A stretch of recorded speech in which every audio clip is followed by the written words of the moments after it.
The late afternoon sun hung like molten copper over the Snake River Valley, casting long shadows across the prairie grass that stretched toward the horizon in waves of gold and dust. The wind carried the sharp scent of alkali and sage, whipping fine particles into the air until the world seemed to blur at its edges.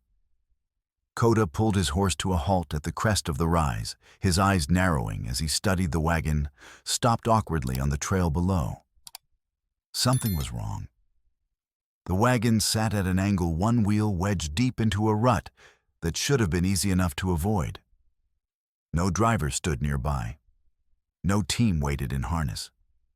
Just a single figure, a woman in a dark traveling dress, standing perfectly still beside the wagon bed, her posture rigid with the kind of tension that came from holding terror at bay through sheer force of will. Coda's hand moved instinctively to the knife sheathed at his belt. He had been tracking game since dawn, following a small herd of pronghorn toward the river. But the herd had scattered an hour ago. Something had spooked them badly enough to send them fleeing in different directions. Now he understood what. 3 riders emerged from the ridge trail behind him, moving at an easy lope that suggested confidence rather than urgency. They wore kerchiefs pulled high over their noses, despite the lack of dust and their hats drawn low to shadow their eyes. Coda recognized the pattern immediately hired gunsmen who made their living enforcing other men's will through intimidation and violence. He swung down from his horse in one fluid motion, looping the reins loosely over a clump of buffalo grass. The mare knew to stay. He had trained her himself, gentling her through 2 hard winters until she responded to the smallest shift of his weight or the softest word. The woman below hadn't moved. She clutched something in her right hand, a torn envelope, he realized as he drew closer, and her left hand gripped the wagon rail so tightly her knuckles had gone white beneath the dust that coated everything. When he was close enough to see her face clearly, he stopped. Old burn scars covered the right side of her face, puckered tissue that ran from her cheekbone down to her jaw in mottled patterns that spoke of terrible pain survived. The kind of scars that came from fire, from heat, so intense it melted skin and left permanent marks. But her eyes, one green one, hazel a detail he would remember later, were alert and fierce, despite the fear he could see trembling at the edges of her composure. "Stay behind me," Coda said quietly, his voice pitched low so it wouldn't carry to the riders circling above. She flinched at his approach but held her ground, pressing her spine against the wagon's side. Her gaze flicked past him to the 3 riders who had spread out in a loose semicircle, their horses moving in the slow, deliberate pattern of predators surrounding prey. The lead rider reined in about 20 feet away. He leaned forward in his saddle, studying Coda's buckskin shirt with its quillwork decoration, the beaded sheath at his belt, the long dark hair that fell past his shoulders without a single strand of facial hair. Recognition flickered in the man's eyes, not of Coda specifically, but of what he represented. Lakota, warrior, obstacle. "Tell Scarface Sam his property ain't lost." The rider called out his voice, muffled by the kerchief, but carrying clearly across the distance. "Found her right where she was supposed to be." Laughter rippled through the group, harsh and ugly in the still air. The lead rider jerked his chin toward the woman. "Come on, girl. Don't make this harder than it needs to be. Pike's waiting and he don't like to wait." Coda shifted his weight, planting his feet in the hard-packed earth. His hand remained near his knife, but he didn't draw. Not yet. 3 against 1 were poor odds, even for a warrior trained since childhood, and the woman would be caught in any crossfire. He needed them to leave to report back to whoever Pike was to give him time to get her to safety. The riders exchanged glances. The lead man spat into the dust, the gesture contemptuous. "Have it your way, Indian. But Pike don't forget. And he don't forgive. You just signed something you can't unsign." They wheeled their horses and cantered back toward town, leaving a wake of dust and menace that hung in the still air long after they disappeared over the rise. But Coda noticed something that made his jaw tighten. One of the riders had circled back, watching from a distance before following the others. They were marking the trail, making sure they could find this spot again. Coda waited, counting his heartbeats, listening for the sound of hooves returning. When he was satisfied they had truly gone, he turned to face the woman. She was breathing hard, her chest rising and falling in shallow gasps that suggested she was close to panic, but holding it together through sheer determination. The envelope in her hand was crumpled now, and the paper creased and torn at the edges, where her fingers had dug into it. Her other hand had left marks on the wagon rail, thin lines of blood, where splinters had caught her palm. "You're not property," Coda said. The words came out harder than he intended, but the rage simmering beneath his calm made it difficult to soften his tone. He had seen too much of what men like Pike did to people they considered property. His own people had suffered under similar systems, reduced to numbers and inventory in government ledgers. The woman blinked, and something shifted in her expression, surprise bleeding into cautious hope, as though she had forgotten that anyone might see her as human rather than commodity. She looked down at the envelope, as though seeing it for the first time, then back at him. "I was told there would be a husband waiting," she said. Her voice was hoarse from dust and exhaustion, but underneath it he heard the cultured accent of someone educated back east. "A homesteader. A contract." She thrust the paper toward him with a trembling hand. "It's legal. Stamped and notarized. It has to be legal." Coda took the envelope carefully, his fingers brushing hers for a brief instant. The contact was electric, not romantic, not yet, but something deeper. Recognition. Two people who had both survived terrible things standing at the edge of another potential disaster, both wondering if survival was even possible this time. He unfolded the letter and scanned the contents. The language was official enough: marriage by proxy delivery to Red Oak, for transfer to Mr. Johann Kruger, homesteader of Green Valley. The notary seal was clear at the bottom, stamped beside a signature that read, "Crooked Teeth Tom Notary Public." But something about it felt wrong. The paper was too worn, the edges too frayed, as though it had been used before and hastily erased.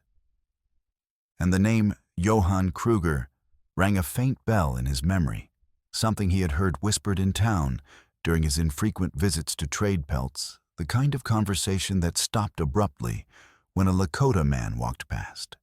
Coda folded the letter and placed it back in her palm, closing her fingers over it with deliberate care.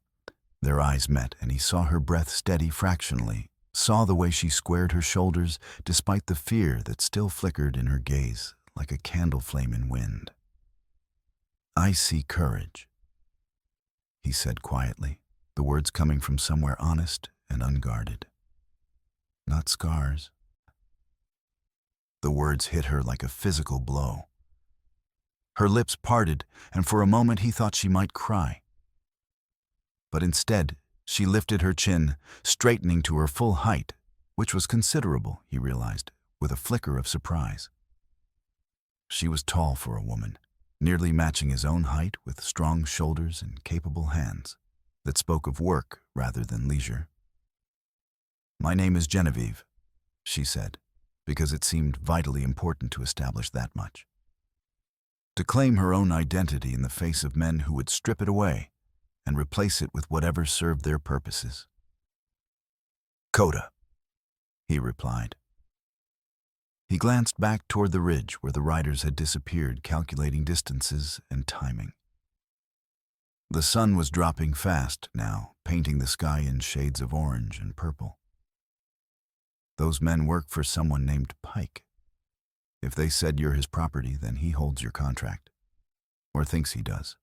"Okerhalfana, I was promised a homesteader named Johann Kruger," Genevieve said again, as though repetition might somehow make the promise real, might reshape reality through the force of her desperate hope.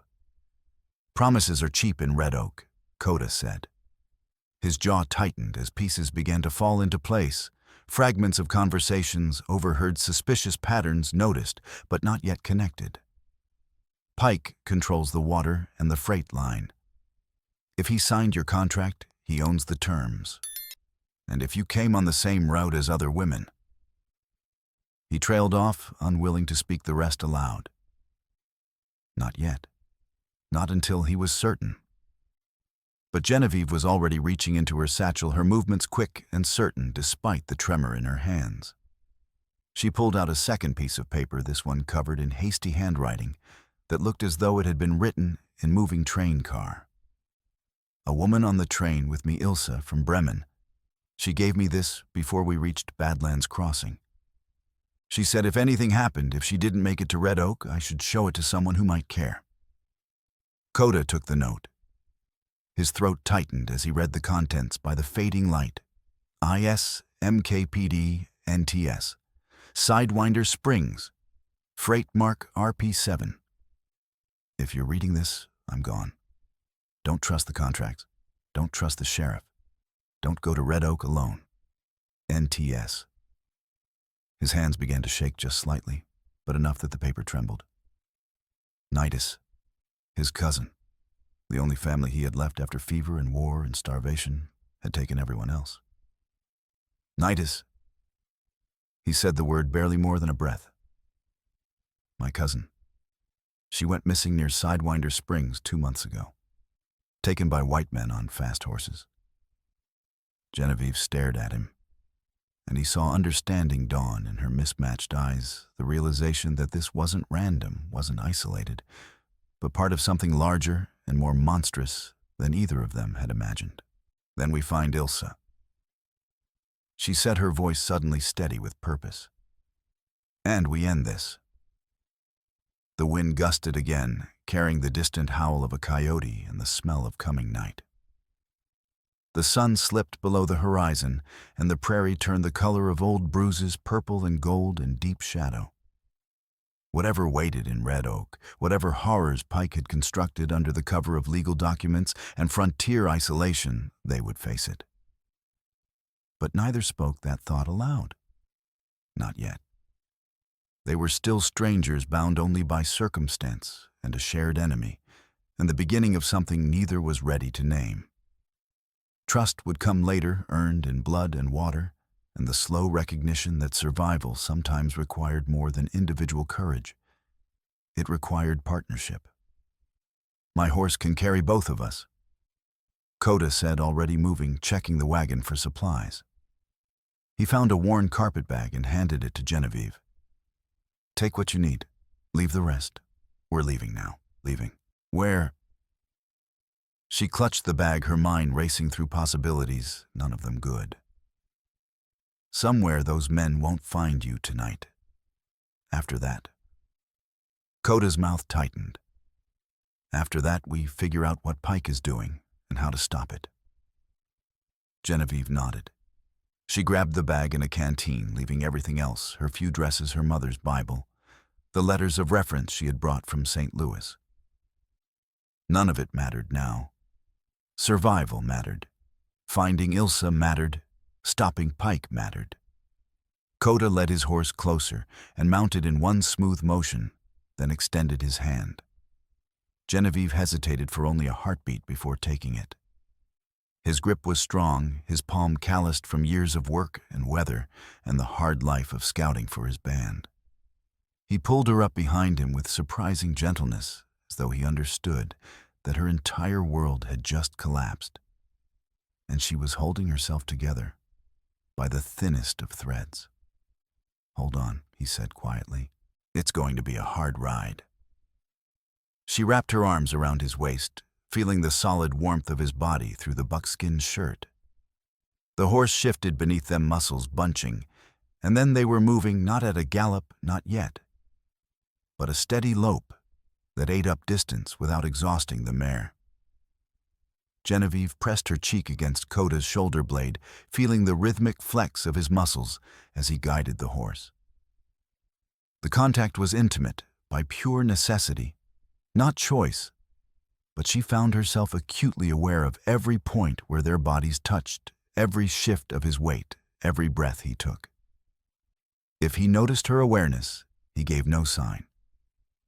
His attention was focused entirely on the terrain, on the fading light, on getting them to safety, before darkness made travel impossible.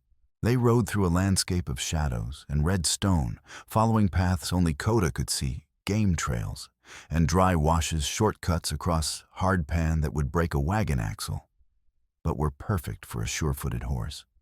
The air grew cooler as the sun disappeared completely, and the stars began to emerge in the vast sweep of sky that stretched from horizon to horizon without interruption. Finally, as the last purple light faded from the western sky, Coda slowed. They had entered a narrow draw shaded by cottonwoods, where Diamond Creek murmured over smooth stones worn by centuries of patient water. He dismounted and reached up his hands, spanning Genevieve's waist as he lifted her down with care. For a moment, they stood close, her hands on his shoulders, for balance his on her waist. Their eyes met in the gathering darkness, and Genevieve saw something flicker in his expression. Awareness maybe of her as more than just someone who needed help. Recognition of the connection beginning to form between them, fragile as spider silk, but surprisingly strong. Then he stepped back, breaking the contact, and moved to let the horse drink from the creek. "We'll rest here until full dark," Coda said. His voice was rougher than usual, as though the words cost him something. "Then make for the clinic. Dr. Pierce is a good man, one of the few in Red Oak who isn't owned by Pike." Genevieve nodded, not trusting her voice. She sat on a flat rock beside the creek and splashed water on her face, washing away the layers of dust and the salt tracks of tears she hadn't realized she'd shed. When she looked up, she found Coda watching her, with an expression she couldn't quite read. Part concern, part something deeper. "What?" she asked. "You did well back there," he said. "Keeping your head, not falling apart. I learned a long time ago that panic doesn't help," Genevieve said. She touched her scarred cheek unconsciously, a gesture she barely noticed anymore, but which told its own story. When the fire started at the boarding house, the women who screamed froze where they stood. The ones who moved survived. I moved. Coda nodded slowly, understanding more than she had said. "The same is true in battle," he said. "The warriors who survive are the ones who can think while their hearts are trying to pound out of their chests." They sat in companionable silence after that, listening to the water and the night sounds of the prairie crickets beginning their evening song, an owl calling from somewhere in the cottonwoods, the rustle of small creatures moving through the grass. And if Genevieve noticed the way Coda's gaze kept returning to her, or if Coda noticed the way her breathing changed when he moved closer to check the horse's tack, neither of them spoke of it. Not yet. There would be time for that later if they survived what was coming. Red Oak itself was a sprawl of false-fronted buildings that looked more substantial than they were a mercantile, with whitewashed walls already peeling in the harsh sun, two saloons that did steady business, regardless of the hour, a livery that smelled of horse sweat and old hay, and Dr. Nathaniel Pierce's clinic at the far end of the main street where it backed up against a stand of cottonwoods.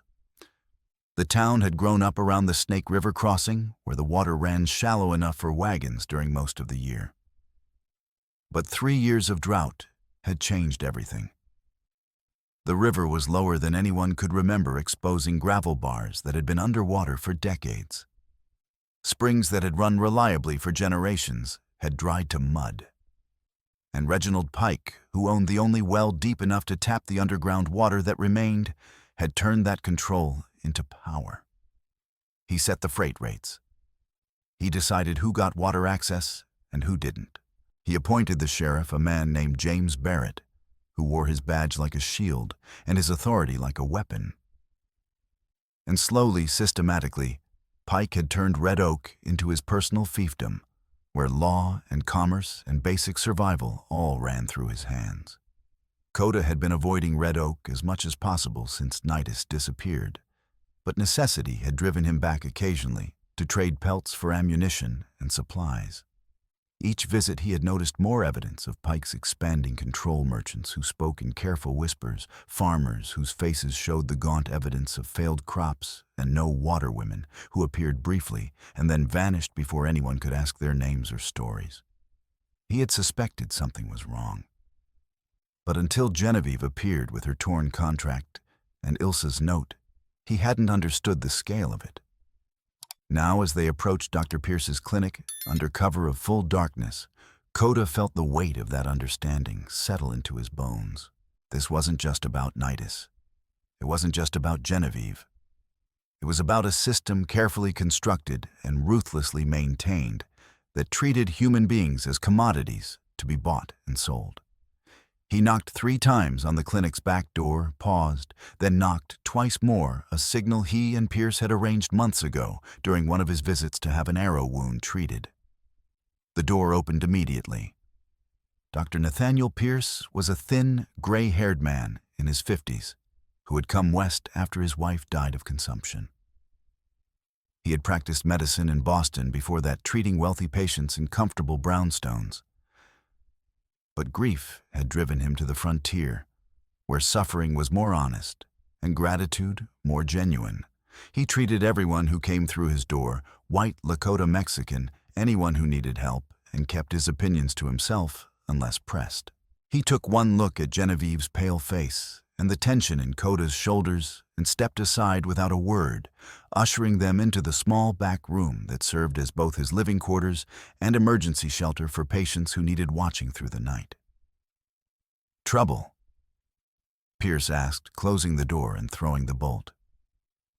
"The worst kind," Coda said. He explained quickly the wagon, the contract, the rider's, Ilsa's note with its coded list of initials and locations. Pierce's expression darkened with each detail. When Coda finished, the doctor moved to a cabinet and pulled out a bottle of whiskey and 3 glasses. He poured without asking permission and handed them around the ritual, a small gesture of normalcy in circumstances that had spiraled far beyond normal. "I've suspected something like this for months," Pierce said, taking a swallow of whiskey. "Women arriving on the train alone, carrying contracts and promises, then vanishing before anyone can ask questions. Pike always has an explanation. They changed their minds, went back east, married, and moved on to their homesteads. But there are too many, and they always arrive alone, without family or friends or anyone who might ask uncomfortable questions." He looked at Genevieve. "You're the first I've seen who got away before the trap closed completely." Genevieve took a sip of whiskey, welcoming the burn. It cleared her head, chased away the last fog of shock. "The woman on the train, Ilsa, she seemed frightened from the moment we left St. Louis. She barely spoke except to give me that note.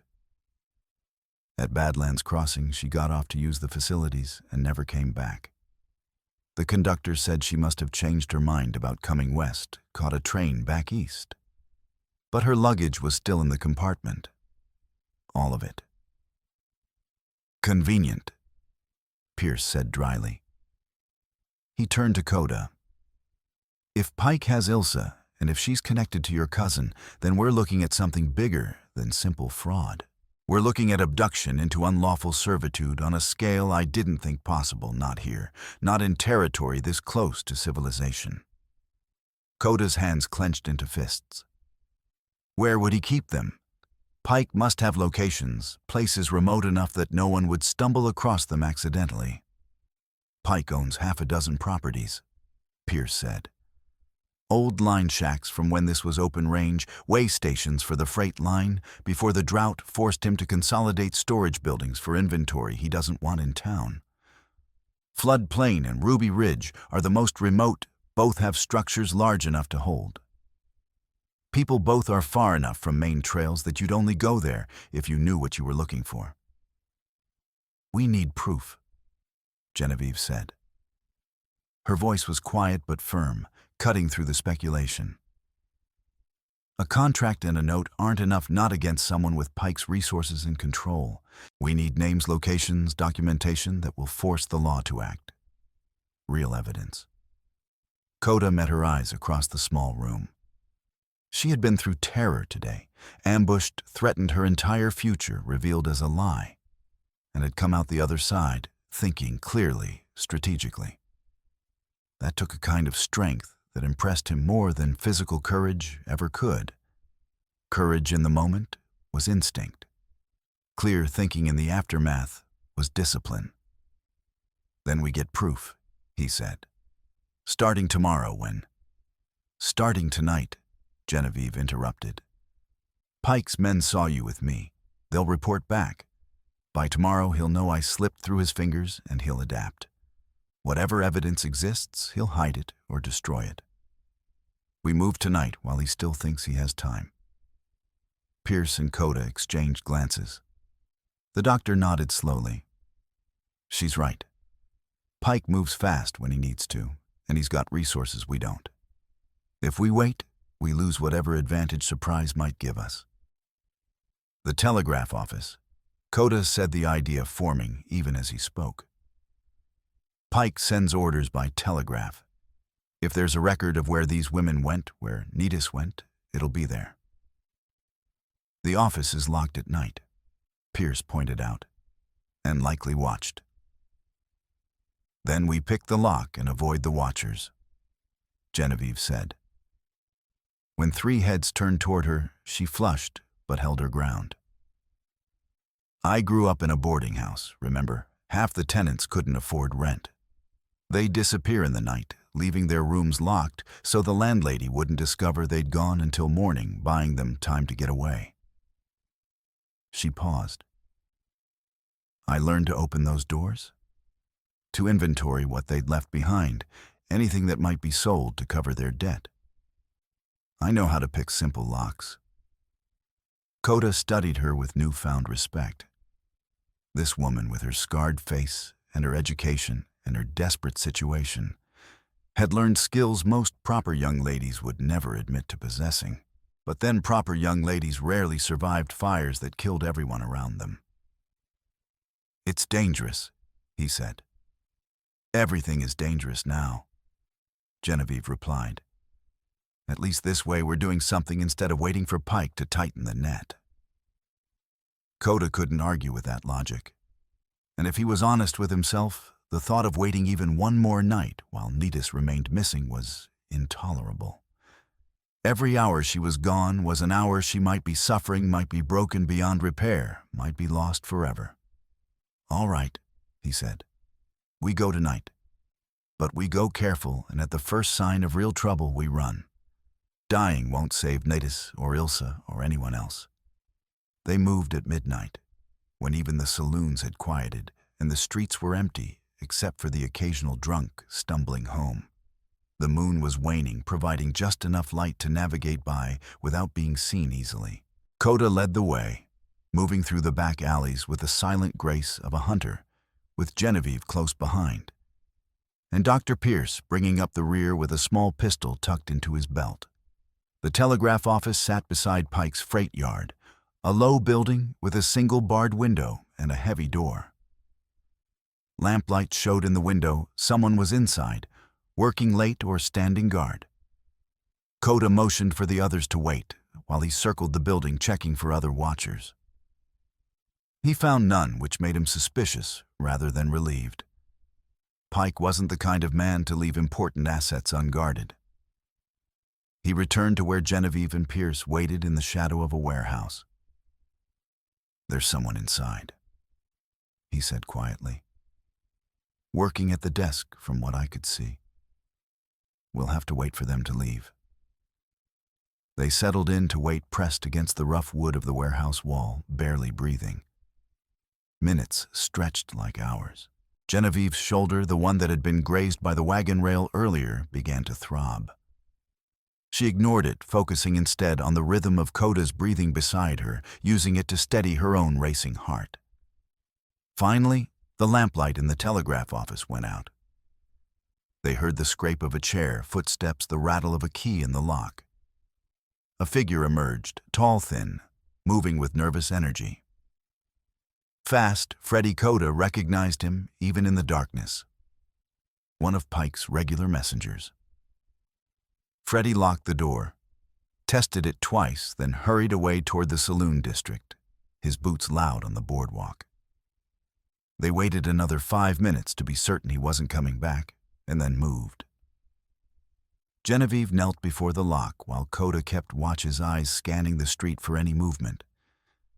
She pulled 2 hairpins from her hair, thick, sturdy pins designed to hold up heavy coils, and bent them into the shapes she needed.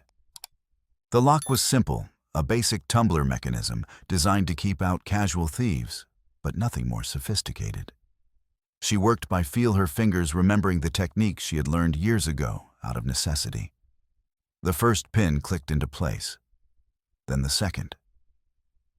The third resisted for a long moment, and she felt sweat begin to prickle along her spine despite the cool night air. Finally, it gave way with a soft snick. The doors swung open on well-oiled hinges. They slipped inside and Coda pulled the door almost closed behind them, leaving it open just enough to allow a quick escape if needed. Inside, the office smelled of machine oil and paper and tobacco smoke. The telegraph key sat silent on its desk, wires running up through the ceiling to the poles outside. Filing cabinets lined one wall. A roll-top desk dominated the other side of the room, its surface covered with ledgers and loose papers. Moonlight filtered through the barred window, providing just enough illumination to work by without needing to risk a candle. Genevieve found the receipt ledger, while Coda systematically searched the desk. He pulled open drawers, fingered through files, his movements quick and efficient, despite the tension that made his hands want to shake. In the bottom drawer, underneath a stack of blank telegram forms, he found a bundle of messages bound with string. He pulled them out carefully and carried them to the window where the light was strongest. The first few were routine freight schedules, price confirmations, delivery notices. Then he found one that made his breath catch. Delivery Ruby Ridge. Cargo IS. Payment on receipt. RP. Ilsa. Genevieve breathed. She had moved to his side without him noticing, close enough that he could feel her warmth. Ruby Ridge. That's where she is. Coda kept searching through the stack, his heart hammering now. 3 telegrams down, he found it. Sidewinder Springs. Freight mark RP7. Cargo NTS. Confirm receipt. RP. The telegram was dated 8 weeks ago, 3 days after Nidus disappeared. Cargo. They had shipped his cousin like freight, reducing her to an inventory code and a confirmation receipt. The rage that swept through him was so intense it nearly blinded him. His hands began to shake, the telegram trembling in his grip. Genevieve's hand covered his, steadying him. Her touch brought him back from the edge of violence, grounded him in the present moment. "We'll find her," she said quietly. "This is proof. This is what we needed." "There are more," Dr. Pierce said from across the room. He had the freight ledger open, his finger tracing down columns of coded entries. MKPDYE, all marked as freight, all sent to different locations over the past 6 months.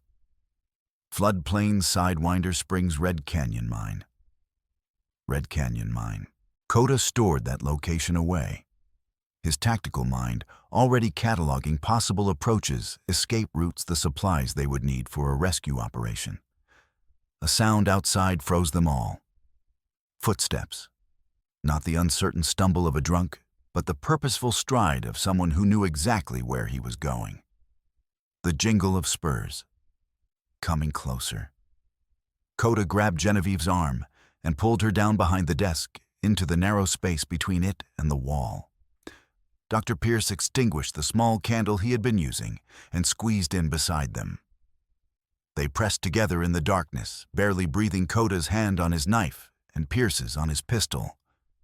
A key rattled in the lock. The door swung open. Scarface Sam entered, a lantern swinging from his left hand, the light painting wild shadows across the walls and ceiling. He moved with the casual confidence of a man who had every right to be there, who expected no resistance or surprise. He walked directly to the filing cabinet and pulled out a folder, thumbing through the contents while humming tunelessly under his breath. Genevieve's hand found Coda's in the darkness. She squeezed hard, her palm damp with sweat. He squeezed back his thumb, rubbing across her knuckles in a gesture that was meant to be comforting, but felt like something more, a promise perhaps, or a prayer. They could hear Sam muttering to himself, cursing as he searched for whatever document he needed. His boots scraped against the floorboards as he moved, once, twice circling the room. The third time, his boot came down inches from where Genevieve's skirt had pooled on the floor, the fabric extending beyond the edge of the desk. Sam paused. The lantern light shifted, moving toward them. Coda's hand tightened on his knife, sliding it from its sheath without a sound. If Sam looked behind the desk, if he saw them, there would be no choice. Coda would have to kill him quickly and quietly before he could raise an alarm. And then they would have to run, leaving behind half the evidence they had come for. Genevieve held her breath until her lungs burned, until spots began to dance in her vision. Beside her, she could feel the tension in Coda's body, could sense him preparing to move to strike if necessary. The lantern light swept past them, missing them by inches. A board creaked under Sam's weight as he shifted. Then another sound, something metallic hitting the floor with a clatter that seemed deafening in the small space. "Damnation," Sam muttered. He had dropped something, a key or a coin, and now he was bending down to retrieve it. His face appeared at desk level, illuminated by the lantern he had set on the floor. For one eternal heartbeat, Genevieve was certain he would see them, three people pressed together in a space too small, their eyes wide in the darkness. But Sam was focused on finding whatever he had dropped. His hand swept across the floor, searching. His fingers came within an inch of Genevieve's boot. She didn't breathe, didn't blink, didn't exist in any way that might draw his attention. Sam's hand closed on a small brass key. "There you are, you little bastard," he said to no one in particular. He straightened, grabbed the lantern, and returned to the filing cabinet. He pulled out another folder, tucked both under his arm, and left, locking the door behind him with the key he had dropped and retrieved. They waited in the darkness, counting heartbeats, making absolutely certain he was truly gone. When Coda finally moved, Genevieve realized she was trembling. The delayed fear caught up with her all at once, making her teeth want to chatter and her hands shake. Coda's arm went around her shoulders, pulling her against his chest. "You're all right," he whispered against her hair, his breath warm. "You did well. That was close, but we're safe now." She nodded against him, feeling the solid warmth of his body, the steady beat of his heart that was gradually slowing from its panicked gallop. It took several long moments before her own breathing evened out, before the trembling subsided enough that she could think clearly again. "We need to copy what we can and leave," Coda said finally, though he didn't release her immediately. "Sam might come back, or someone else might." Genevieve found paper and a stub of pencil in the desk. Her hand trembled as she began to write, but she forced it steady, transcribing the freight marks and initials with careful precision. Coda folded the original telegrams they had found and tucked them inside his shirt against his skin, where they wouldn't be lost if they had to run or fight. They had just finished when they heard voices outside, multiple voices. Men's voices coming from the direction of the freight yard. Coda moved to the window and peered out carefully. 3 men were crossing the yard, heading toward the telegraph office. One of them was Scarface Sam, gesturing animatedly. One was Fast Freddy, who they had seen leave earlier. And the third was a heavy-set man in an expensive coat, walking with the authority of someone who owned everything around him. "Pike," Dr. Pierce breathed. "That's Reginald Pike himself." They had seconds, maybe less. Coda grabbed Genevieve's hand and pulled her toward the door.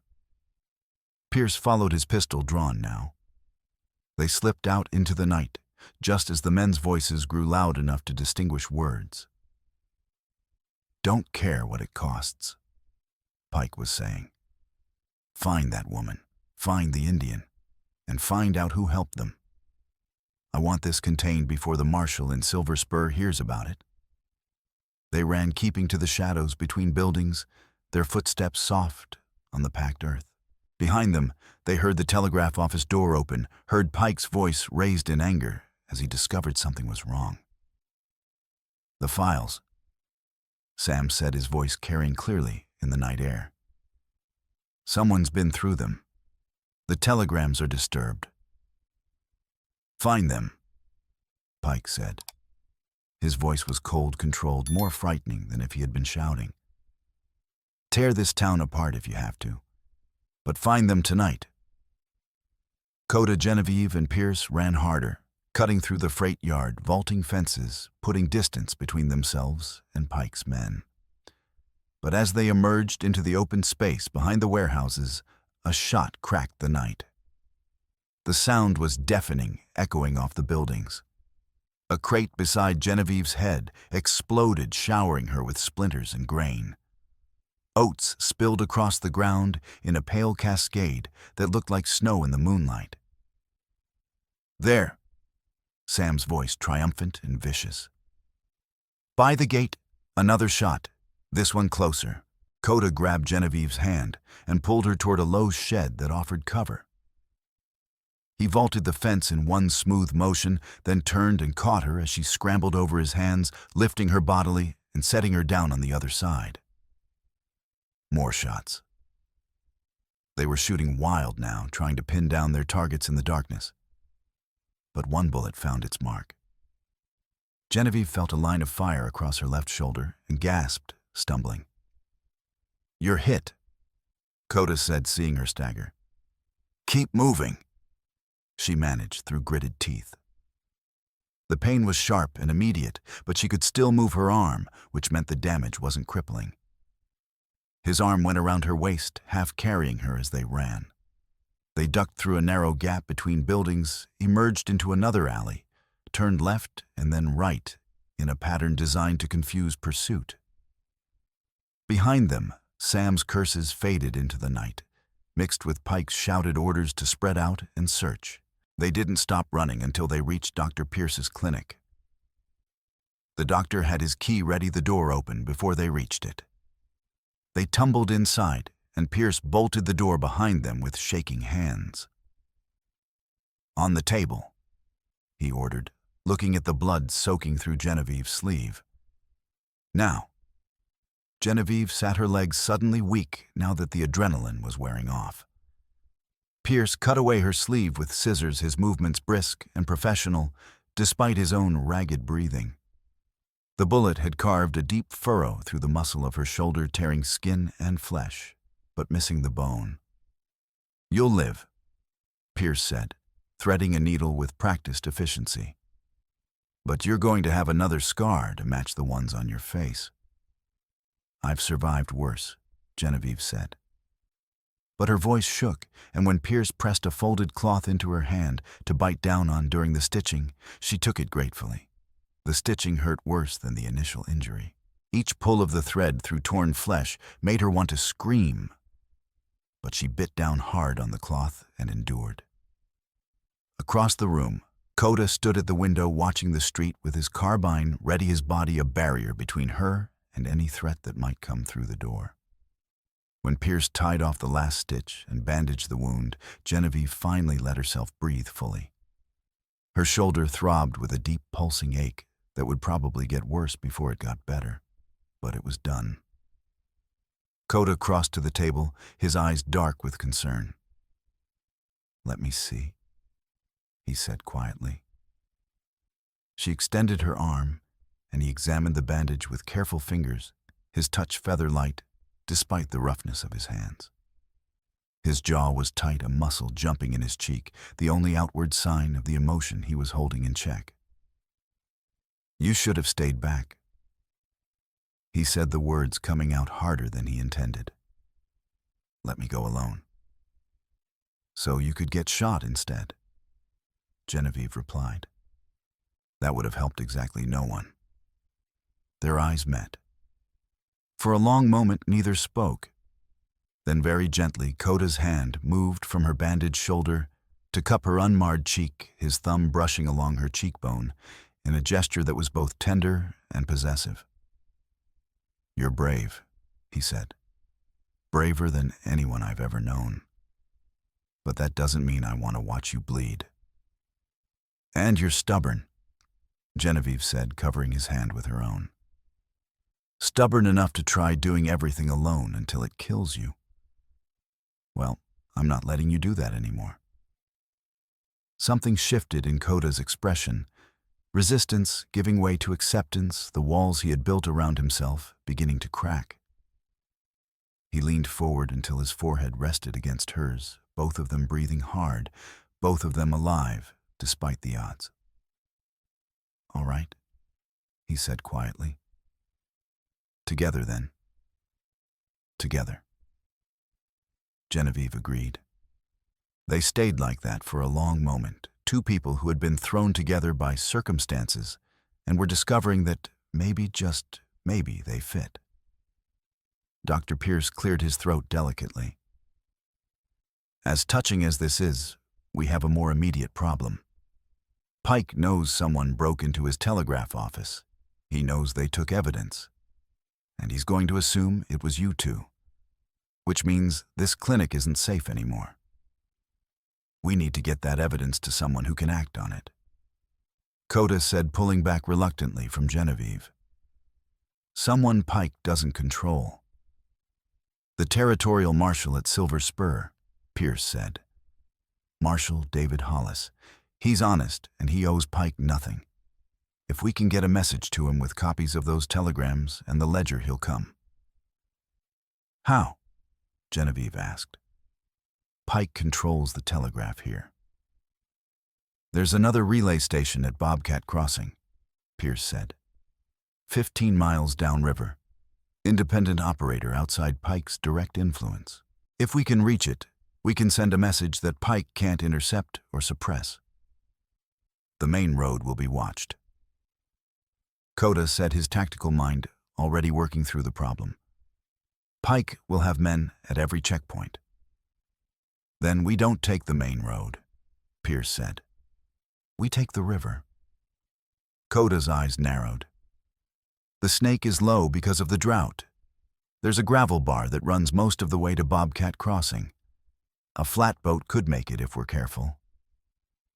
Do you know someone with a flatboat? Genevieve asked.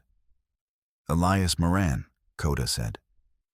He has one he uses to haul water from upriver where Pike's men haven't fenced off access, and he owes me. Then we go tonight, Genevieve said. Her shoulder throbbed, but she ignored it. They had come too far to stop now. Before Pike can tighten his net further. They gathered supplies, quickly food, water, the copied ledger pages, and the original telegrams tucked safely into a waterproof oilskin pouch. Dorsat Pierce insisted on coming with them despite Coda's protests. You'll need a doctor if things go wrong, Pierce said. And I'm not sitting here waiting for Pike's men to come asking questions I can't answer without lying or getting shot. They left through the back door as the first gray light of dawn began to touch the eastern horizon. The town was still quiet, but Coda could feel eyes watching from darkened windows. Red Oak was waking up, and Pike's men would be everywhere within the hour. Elias Moran's farm was 2 miles northeast of town, a collection of weathered buildings and dried-up fields that spoke of hard times and harder work. Moran himself was up already, drawing water from the well he had dug by hand after his original well went dry.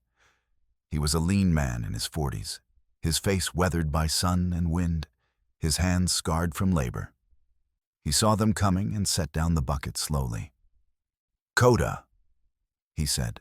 His eyes flicked to Genevieve, taking in her bandaged shoulder and pale face, then to Dr. Pierce. Trouble. The worst kind, Coda said. Pike's kidnapping and peonage women. We have proof, but we need to get it to the marshal at Silver Spur. We need your flatboat and a guide to the river route. Moran's jaw tightened. He had lost his own well to Pike's machinations, been forced to watch his crops die while Pike's ranch stayed green. And he remembered the day Coda had saved his daughter from the runaway freight team, had taken a horse's hoof to his shoulder rather than let Anna be trampled. "The boat's yours," Moran said, "and I'll come with you. Someone needs to pole, and you don't know the river like I do." "Your daughter," Coda began, "is with her aunt in the next county, been there since the drought got bad," Moran said. "She's safe, and I'm done watching Pike destroy this valley. Let's go sink that bastard." They launched the flatboat an hour later from a bend in the Snake River, where willows provided cover from the road. The boat was narrow, built for cargo rather than passengers, with rough planks and gaps between the boards that let water seep in at a slow but steady rate.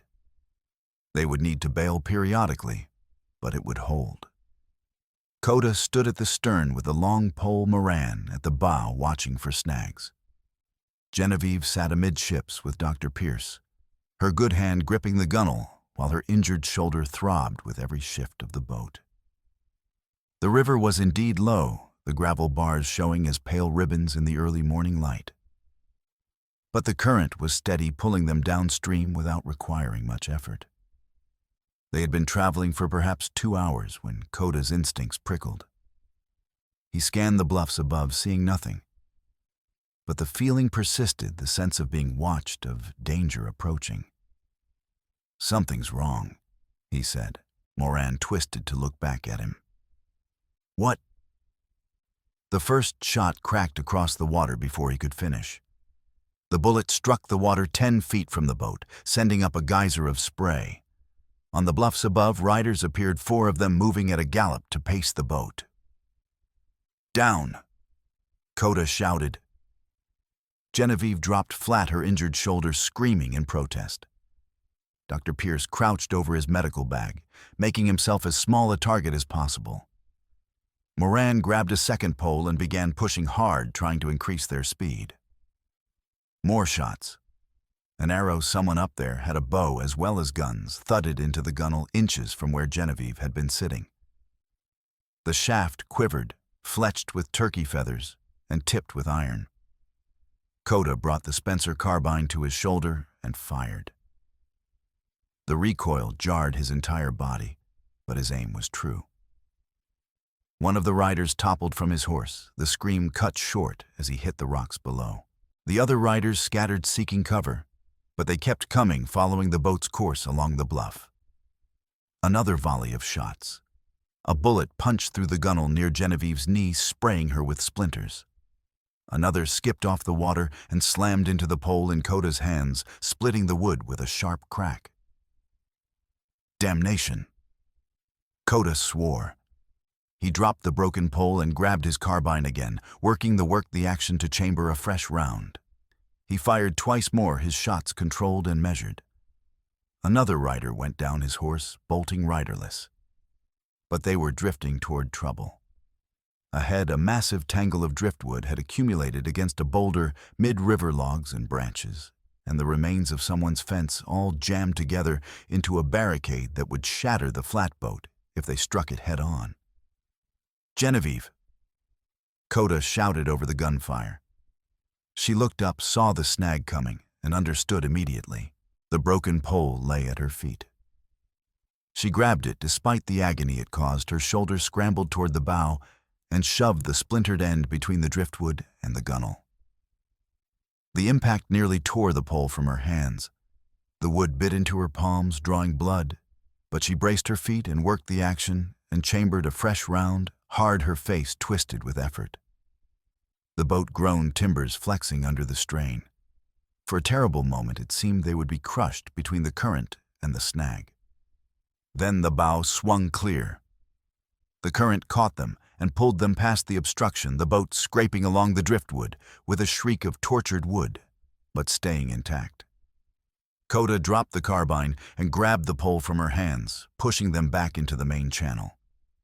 His breathing was harsh, his face slick with sweat despite the cold morning air. He glanced at Genevieve, and something blazed in his eyes, gratitude and respect, and something warmer that made her breath catch. "That was quick thinking," he said. "That was necessary." Genevieve replied, but she couldn't stop the small, fierce smile that tugged at her mouth. On the bluffs, the remaining riders had given up the chase. They were too far behind now, and the risk of returning fire from Coda's carbine had made them cautious.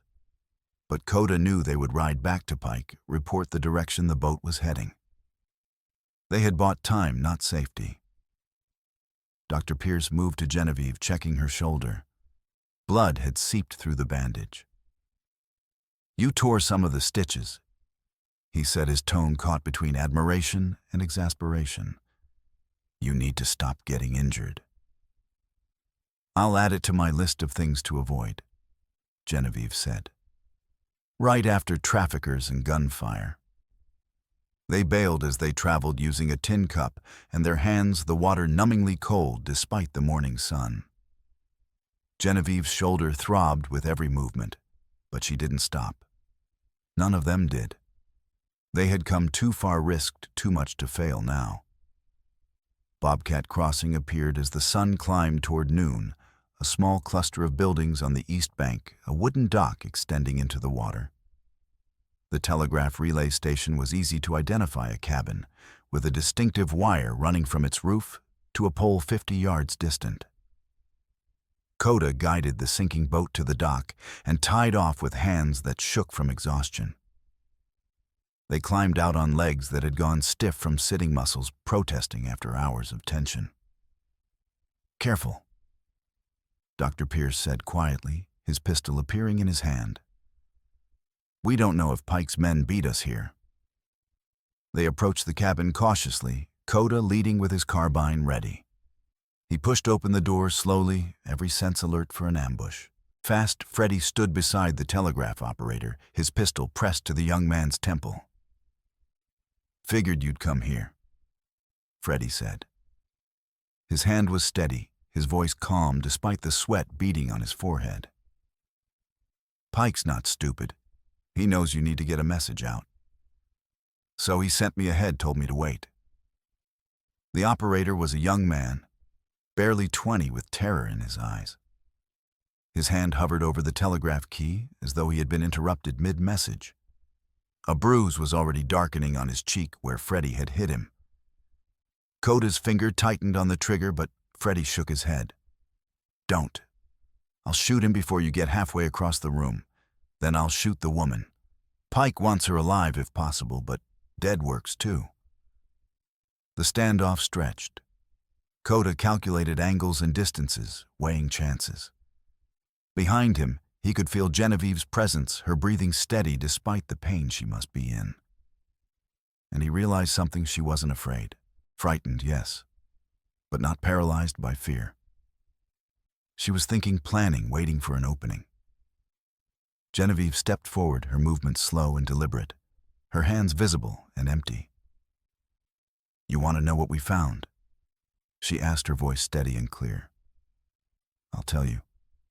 Ilse Schneider. Sent to Ruby Ridge like freight marked IS on Pike's manifest." She paused, watching Freddie's face for any flicker of reaction. "And there are more. Maximilian and Pyotr immigrants from a work camp in Nebraska. Yellow Elk, a Paiute man taken near the river. And a Lakota girl named Netis, marked NTS, sent to Sidewinder Springs 2 months ago. All of them treated as cargo, all of them documented in Pike's own telegrams with his own signature." "You're lying," Freddie said, but his voice wavered fractionally. "Am I?" Genevieve pulled the folded telegram from where she had tucked it into her bodice earlier, the paper damp but legible. She held it up so Freddie could see Pike's signature at the bottom and the freight marks, the coded language that reduced human beings to inventory. "This is your boss's handwriting, his orders, his crimes." She took another step forward, her eyes locked on Freddie's. How much is he paying you? $50 a month, 100. What's that worth when the territorial marshal comes asking questions? When there's a trial and Pike starts naming names to save his own neck, because men like Pike always do that, Freddie. They save themselves and let everyone else hang. He wouldn't, Freddie began, but the doubt was clear in his voice now. He would, Dr. Pierce said quietly from the doorway. I've seen it before. Men with power and money, they buy loyalty with promises and threats. But when the law comes calling, those promises evaporate. Pike will give you up without a second thought if it means reducing his own sentence by even a year. Freddie's eyes flicked between Genevieve and the telegram, and the door where Pierce stood. His grip on the pistol loosened fractionally, just enough. Lakota moved. He crossed the room in 3 explosive strides, his body a blur of motion. The carbine butt swung in a tight, vicious arc, connecting with Freddie's wrist with a crack of breaking bone. Freddie screamed, the pistol clattering to the floor. Dr. Pierce kicked the weapon away and grabbed Freddie's good arm, twisting it behind his back with the efficiency of someone who had done this before. Freddie struggled for a moment, then went limp, weeping and cradling his shattered wrist. The operator stumbled away from the desk, gasping and shaking. Lakota picked up the pistol and checked it, 5 rounds remaining. He tucked it into his belt and turned to the operator. "Can you send a message?" he asked. The young man nodded, still gulping air. "Who where? Territorial Marshal at Silver Spur. Tell him we have documented evidence of abduction into unlawful servitude, fraud, kidnapping, and forced labor in Red Oak. Tell him to come immediately with federal authority. Tell him." Lakota paused, choosing his words carefully. "Tell him lives depend on his speed." The operator's fingers flew over the key, tapping out the coded message with practiced efficiency, despite his shaking hands. The clicks filled the small cabin, sharp and final. Minutes stretched. Then the key began to click in response, the operator scribbling the incoming message. He handed the paper to Lakota, received. Marshal Hollis en route with deputies. ETA 48 hours. Maintain position. Do not engage suspects. Marshal en route with federal authority. Hold your ground. Lakota lowered the pistol, relief flooding through him for a brief moment. They had done it. The message was sent, recorded in official logs that Pike couldn't erase or suppress. The marshal was coming, but Genevieve was already shaking her head, her face pale but determined. 48 hours is too long, she said. If Pike hears we're here, if he realizes we've contacted the marshal, he'll move everyone. Destroy the evidence. We'll lose them. We'll lose Nidis and Ilsa and all the others. What are you saying? Dr. Pierce asked, though his expression suggested he already knew. I'm saying we can't wait, Genevieve said. She looked at Lakota, her mismatched eyes fierce with purpose. We have to go now. Find them ourselves before Pike makes them disappear forever. We know the locations: Ruby Ridge, Sidewinder Springs, Red Canyon Mine. We have the freight marks. We have 48 hours before the marshal arrives. That's enough time to find them and get them to safety. Lakota stared at her. Every tactical instinct told him to wait, to let the law handle it with proper authority and numbers. But the thought of Nidis, frightened alone, possibly being moved to a location they might never find, made the decision inevitable. Red Canyon Mine, he said. That's where we start. It's the farthest location, the most remote. If Pike is going to hide people where they'll never be found, that's where he'd do it. It's also the most dangerous, Moran pointed out. Pike keeps guards there, armed men who won't hesitate to shoot. Then we'll have to be smarter than they are, Genevieve said. And faster. Lakota looked at her, this woman who had been terrified and alone less than 24 hours ago, who had been shot and injured and hunted, and who was now proposing they walk into the teeth of Pike's operation without waiting for help. And he realized something that made his chest tighten. He trusted her. Not just to follow, but to lead when necessary. Not just to survive, but to fight. "All right," he said. "We go to Red Canyon. But we do it smart, and we take everyone we can find who's willing to stand against Pike." They bound fast Freddy with rope and left him trussed in the corner of the cabin, his broken wrist splinted by Dr. Pierce with professional efficiency, if not particular gentleness. The telegraph operator logged their message officially, creating a permanent record that couldn't be erased. As they prepared to leave, Elias Moran pulled Coda aside. "There's something you should know," he said quietly. "About Red Canyon. Pike doesn't just use it for mining. He's got a whole operation there, smelting processing workers brought in from God knows where. And he's got a man named Scarface Sam running security. Sam's not just mean, he's smart. And he's loyal to Pike because Pike lets him do things most bosses wouldn't tolerate." Coda's jaw tightened. "What kind of things?" "The kind that make decent people look away," Moran said. "The kind that turn men into ghosts before they die." They rode hard toward Red Canyon, cutting across country to save time. The landscape changed as they climbed prairie, giving way to pine forest. Pine giving way to bare red stone that jutted from the earth like broken bones. The air grew thinner, colder, carrying the smell of minerals and rock dust. They reached Pine Needle Pass as the sun began its descent toward evening. The pass was narrow, a cleft between two massive walls of red sandstone that rose 100 feet on either side. It was the fastest route to Red Canyon, but also the most dangerous, a natural ambush point that Pike's men would know as well as Coda did. Coda reined up sharply, halfway through the pass, his warrior's instincts screaming danger. "Something's wrong," he said. The words had barely left his mouth when a grinding rumble echoed from above. A log massive stripped of bark weighing hundreds of pounds crashed down from the ridge. It tumbled end over end, smashing into the trail 30 feet ahead of them. Horses screamed. Moran's mule went down legs, tangled in the debris, thrashing and braying in pain. A second log followed.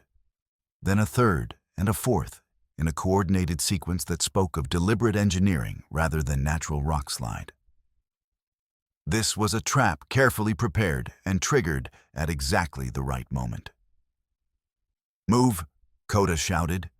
He grabbed Genevieve's reins and yanked her horse toward the canyon wall, seeking what little protection the overhang might provide. A log thundered past, inches from where they had been, the wind of its passage strong enough to make their horses shy. Another struck the ground and bounced, spinning like a giant's club, before slamming into the canyon wall above them and dislodging a shower of smaller rocks. Coda threw himself from his horse and pulled Genevieve down with him, covering her body with his own, as debris rained around them. A rock the size of his fist struck his left side, and he felt something crack his ribs, breaking under the impact. The pain was immediate and blinding, driving the air from his lungs in a whoosh that left him gasping. He rolled off Genevieve, trying to breathe, but each inhalation felt like knives stabbing into his chest. Blood filled his mouth. He spat and tried to stand, but his legs wouldn't cooperate. "Coda!" Genevieve scrambled to him, her hands on his face, his chest checking for injuries. "Where are you hurt?"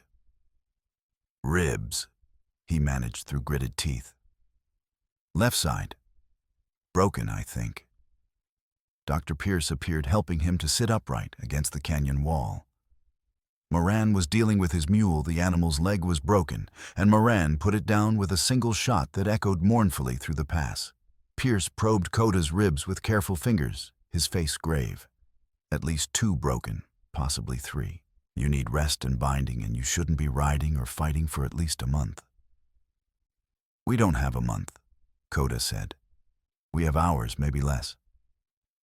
If you keep moving, those broken ribs could puncture a lung," Pierce warned.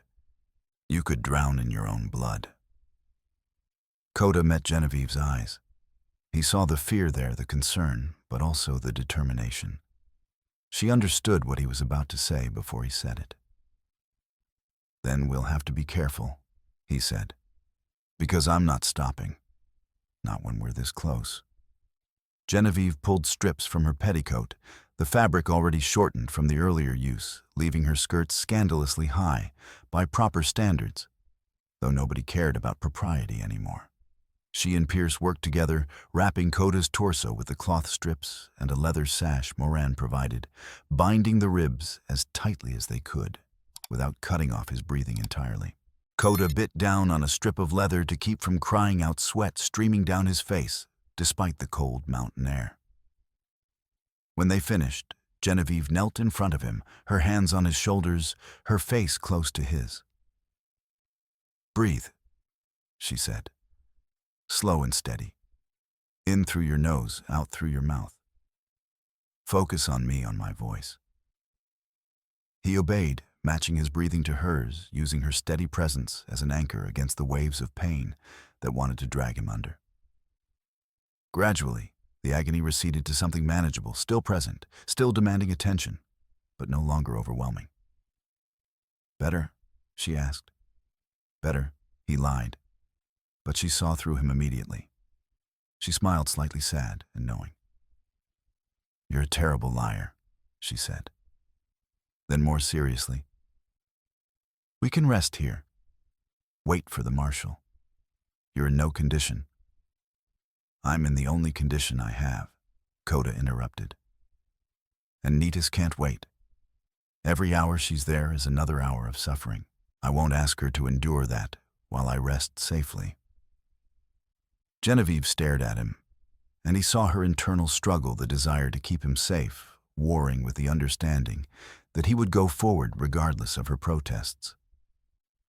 Finally, she nodded. "Then we move careful," she said. "And you let us help. No more trying to do everything yourself. You lean on me when you need to. You let Moran take point when you can't. You trust that we can carry some of this weight." "Agreed." Coda's throat tightened. He wasn't accustomed to this accepting help, admitting weakness, trusting others with tasks he had always handled alone. But looking at Genevieve's scarred face, her fierce eyes, her bloodied hands still bandaged from earlier injuries, he realized she wasn't offering charity. She was offering partnership. "Agreed," he said. They cleared enough logs to squeeze through with the remaining horses, leaving Moran's dead mule behind. By the time they reached the ridge overlooking Red Canyon, the sun was dropping toward the horizon, and Coda's ribs felt like they were grinding together with every breath. Below Red Canyon, mine gaped like a wound in the red rock. A timbered adit, a horizontal entrance, led into the mountain, with ore cart tracks emerging from the darkness. A boiler house stood to one side, smoke rising from its chimney. Men moved between the buildings, guards with rifles, overseers with whips, laborers bent under loads like broken animals. Coda studied the layout with the eye of a warrior who had fought many battles and survived by thinking tactically. 2 guards at the mine entrance. He said, his voice tight with pain. 3 more patrolling the perimeter. The boiler house provides cover to get close, but once we're inside the mine, we'll be trapped if they block the entrance. Then we need a way out that doesn't depend on the main entrance, Genevieve said. She pointed to a narrow ditch that ran from somewhere inside the mine operation to a wooden flume. "What's that?" "Sluice for the processing mill," Moran said. "Runs water from the mine down to the equipment. Probably flows all the way to the river eventually." "That's our escape route," Coda said. "If we can open the sluice gate, we can ride the water out." "That's insane," Dr. Pierce said. "That's survival," Genevieve corrected. She looked at Coda. "Can you make it with your ribs?" "I'll make it," Coda said, "because there's no other choice." As the sun set and darkness gathered, they made camp in a hollow below the ridge. The temperature dropped quickly, the high desert cold seeping into bones and making injured bodies ache worse. Genevieve sat close to Coda, sharing warmth, her hand occasionally reaching out to check his forehead for fever or to adjust the bindings on his ribs. "You don't have to do this," he said quietly when the others had moved away to check on the horses.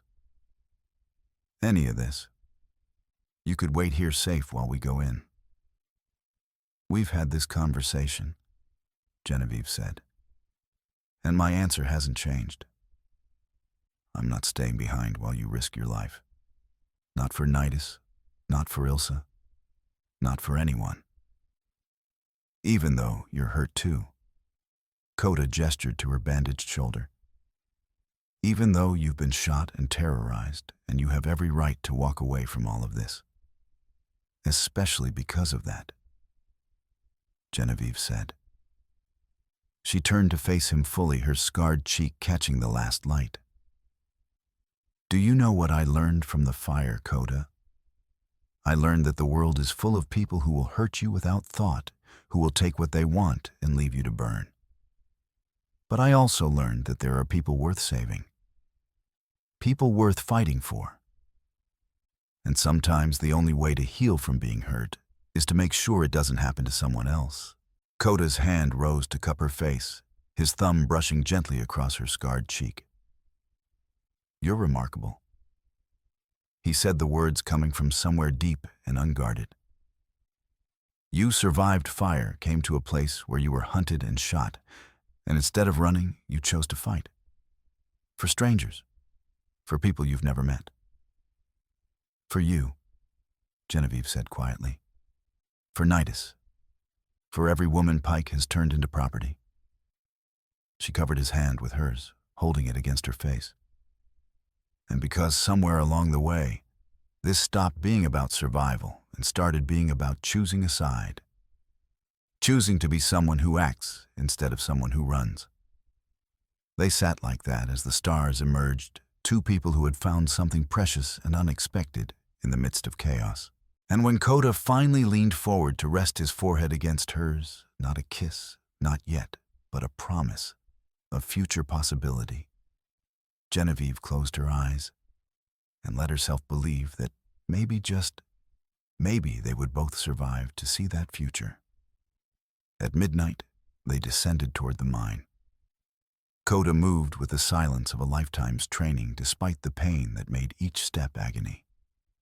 Genevieve followed close, her movements, careful, her breathing controlled. Dr. Pierce and Elias Moran brought up the rear, both armed and both understanding that they might not all survive the next hour. The boiler house was a squat structure built from rough-cut lumber heat shimmering from its single chimney. They slipped past it, keeping to the shadows, their feet silent on the packed earth. The guard at the mine entrance was dozing against a timber support, his rifle propped beside him, his hat pulled low over his face. Coda moved like smoke, closing the distance in 3 strides, despite the pain that wanted to steal his breath. He brought the carbine butt down in a controlled strike to the base of the guard's skull, hard enough to ensure unconsciousness, but not death. The man crumpled without a sound. Coda caught him before he fell, lowering him quietly to the ground and dragging him into the shadows. Inside the mine was a warren of darkness and flickering lamplight. The air was thick with rock dust and human sweat, and the coppery smell of blood, fresh enough that Coda's stomach clenched. Timber supports groaned under the weight of the mountain above. Water dripped somewhere in the depths, each drop echoing like a countdown. They moved through the main gallery past abandoned ore carts and coiled ropes, following the sound of voices and the flicker of lamplight deeper into the mine. Coda's ribs screamed with every breath, but he forced himself to keep moving, to focus past the pain on the mission. The holding area was in a side gallery, just as the rumors had suggested. The lamplight grew brighter, and voices became clear, men's voices speaking in the casual tones of guards who expected no trouble. Coda held up a hand, stopping the group. He moved forward alone, peering carefully around the corner. The gallery opened before him, and his heart stopped.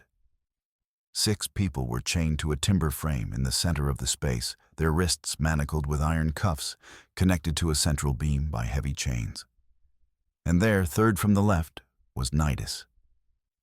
She was thinner than he remembered, her face bruised and hollow-cheeked, her doe-skin dress torn and filthy.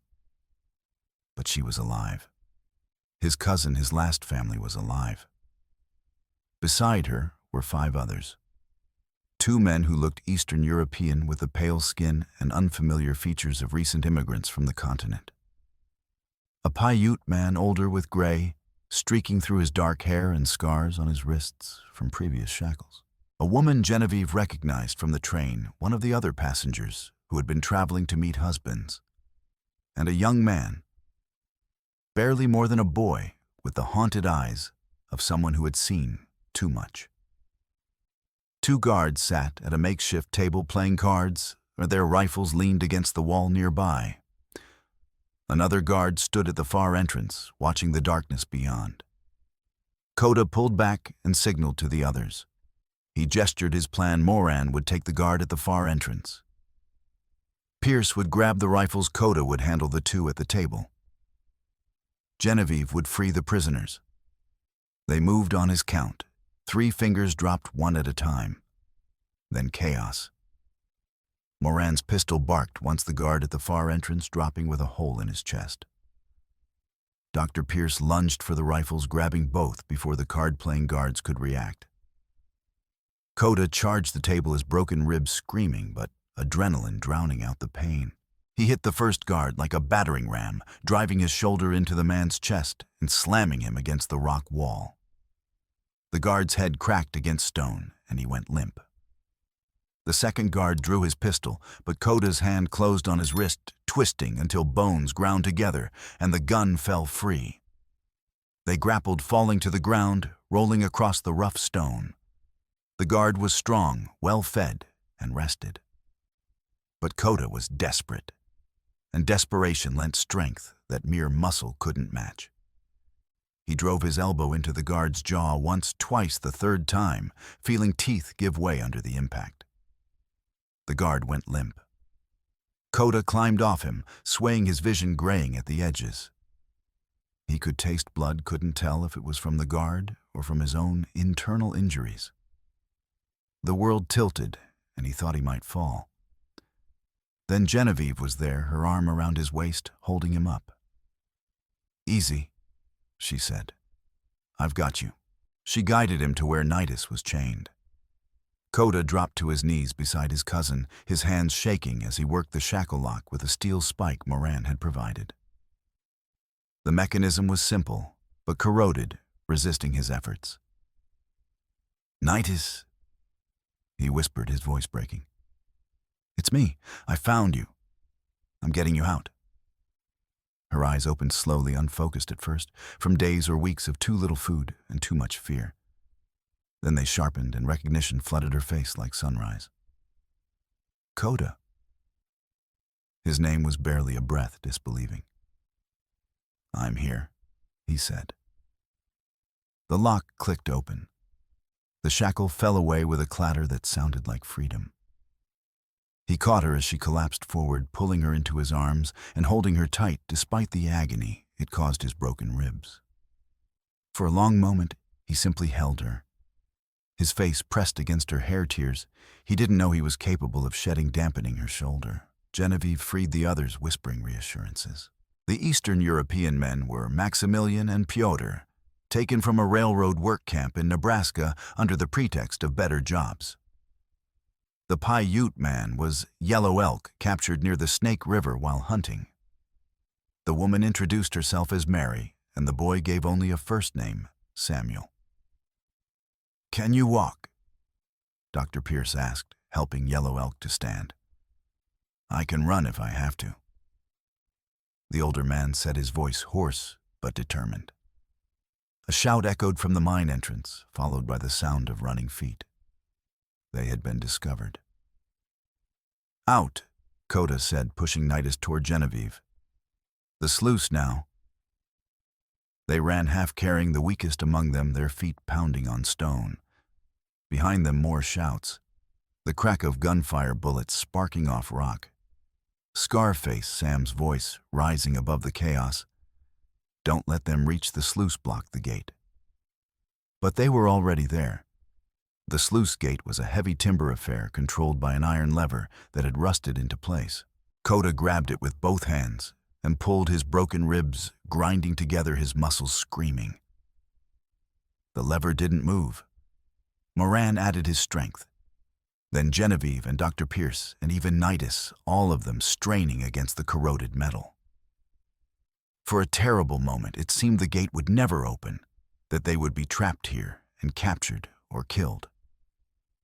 Then, with a shriek of tortured metal, the lever gave way. The gate swung open and water surged into the sluice ditch.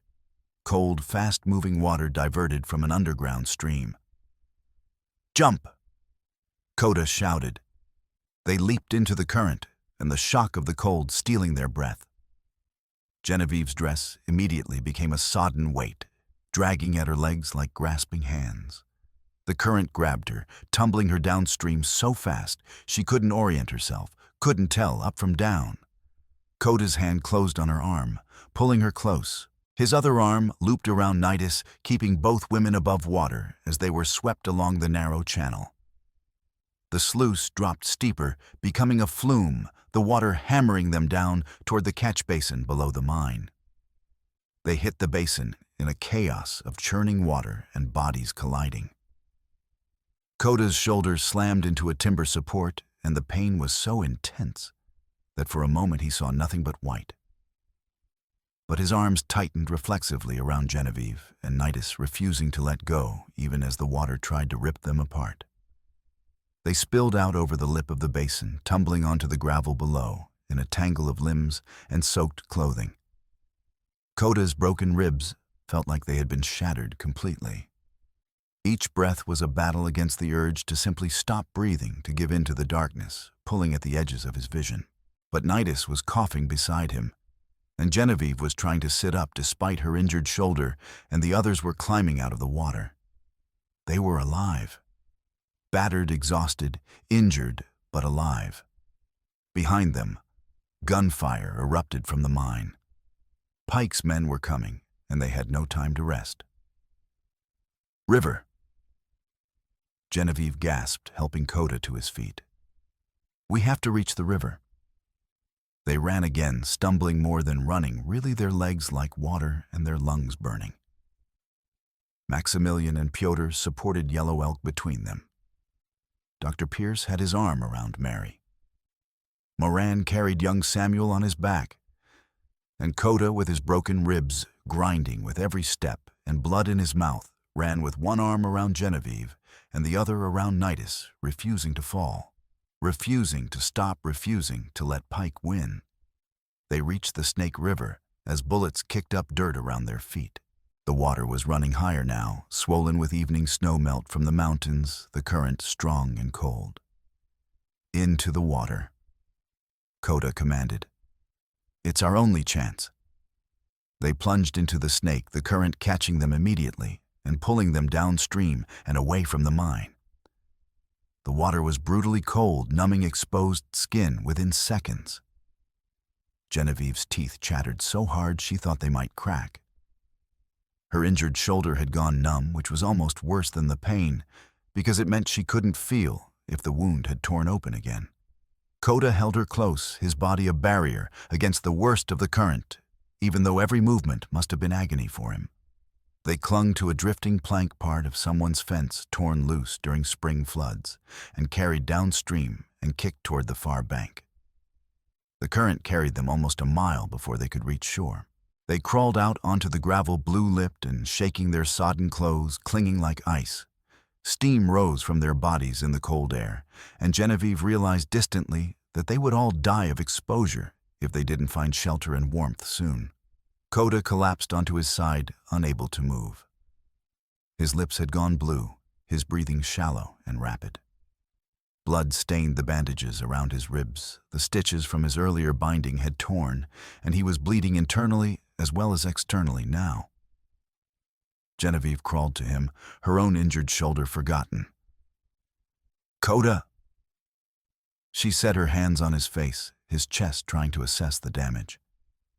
"Stay with me. Don't you dare leave now, not after everything." His eyes opened, focusing on her with effort. "Nettis," he whispered. "She's here. She's safe. You did it. You saved her." A ghost of a smile touched his lips. "Good," he said. Then his eyes closed again. "Pierce," Genevieve shouted, desperation sharpening her voice. "He's dying." The doctor crawled over his own movements, sluggish from cold, but his mind still sharp. He examined Coda quickly, his face grave. "Internal bleeding shock hypothermia. We need to get him warm and dry immediately, or he won't survive the hour."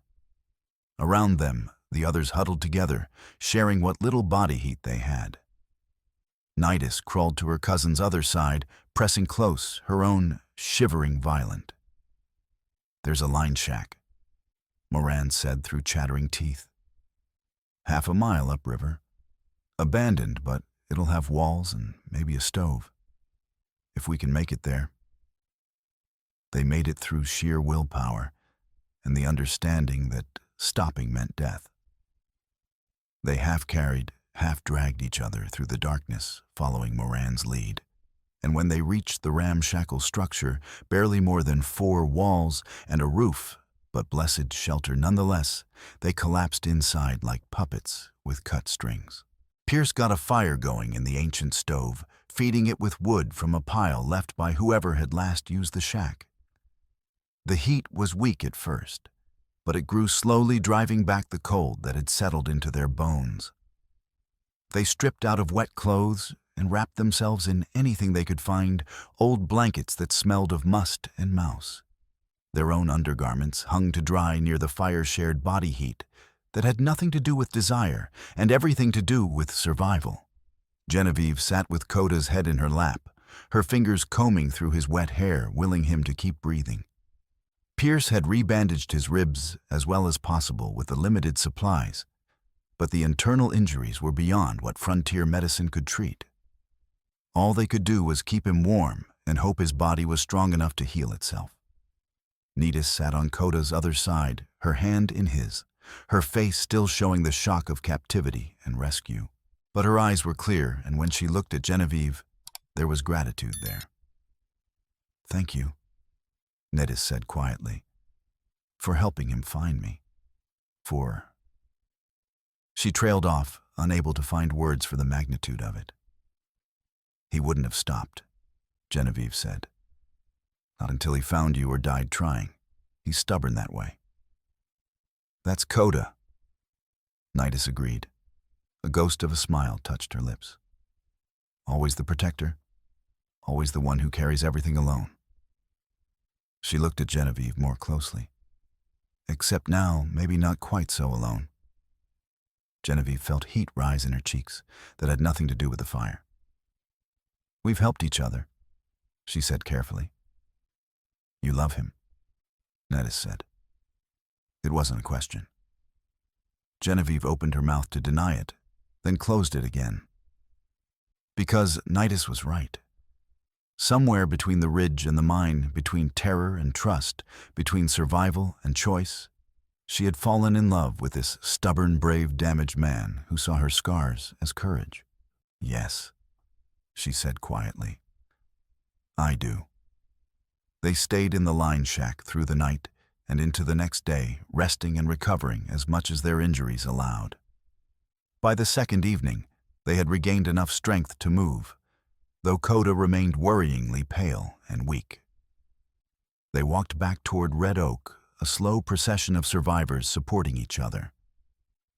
And as they crested the final ridge overlooking the town, then they saw riders coming from the direction of Silver Spur.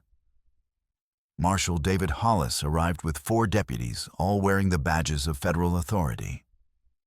He took one look at the bedraggled group, injured, exhausted, barely able to stand, and his face hardened into something cold and determined. "You found them," he said. It wasn't a question.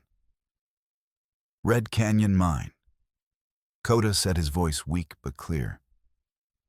"Pike's using it to hide trafficked people. There's evidence there, documents more prisoners, probably. We'll handle it, Hollis said. But first, let's get you all to safety. They rode into Red Oak as sunset painted the sky in shades of gold and crimson. And waiting at the edge of town, flanked by his men, and wearing the confidence of someone who believed himself untouchable, was Reginald Pike. He stood on the ferry deck with Sheriff Barrett at his side, both of them armed. And in front of them, kneeling in the dirt with hands bound and faces showing evidence of beatings, were 2 hostages. The Bobcat Crossing telegraph operator, his nose broken and one eye swollen shut. And kind Kate, the schoolteacher, her gray hair disheveled and blood on her temple. That's far enough, Pike called out. His voice was calm, reasonable, the voice of a man conducting business. I believe you have something of mine. Several somethings, actually. He held up a sheaf of papers, the proxy certificates, freight manifests, documents stamped and sealed with the authority of territorial law. These are legal documents. Every woman was married under proper procedure. Every laborer contracted according to statute. What you've done is theft, kidnapping, and destruction of private property. Sheriff Barrett has warrants for the arrest of Lakota Genevieve Ashford and any accomplices. Marshal Hollis rode forward slowly, his badge catching the sunset light. Federal authority supersedes territorial warrants, he said. And I have evidence of abduction into unlawful servitude, fraud, kidnapping, false imprisonment, and conspiracy. Stand down, Pike. I think not, Pike said. He gestured to his men, and guns were raised, a dozen rifles pointing at the marshal and his deputies. You're outnumbered, Marshal, and I'm within my rights to protect my property. The standoff stretched, the tension coiling so tight, it felt like the air itself might shatter. Lakota barely able to sit, his horse watched with growing dread. They were trapped with hostages, giving Pike leverage they couldn't counter. Then Genevieve did something unexpected. She dismounted, moving slowly, so no one would shoot, and walked toward Pike, with her hands visible and empty. What are you doing? Lakota hissed, trying to reach for her, but Netis held him back. Trust her, Netis said quietly. Genevieve walked across the open space between the 2 groups, her scarred face calm, her movements deliberate. She stopped about 20 feet from Pike, close enough to speak without shouting. You forged contracts, she said.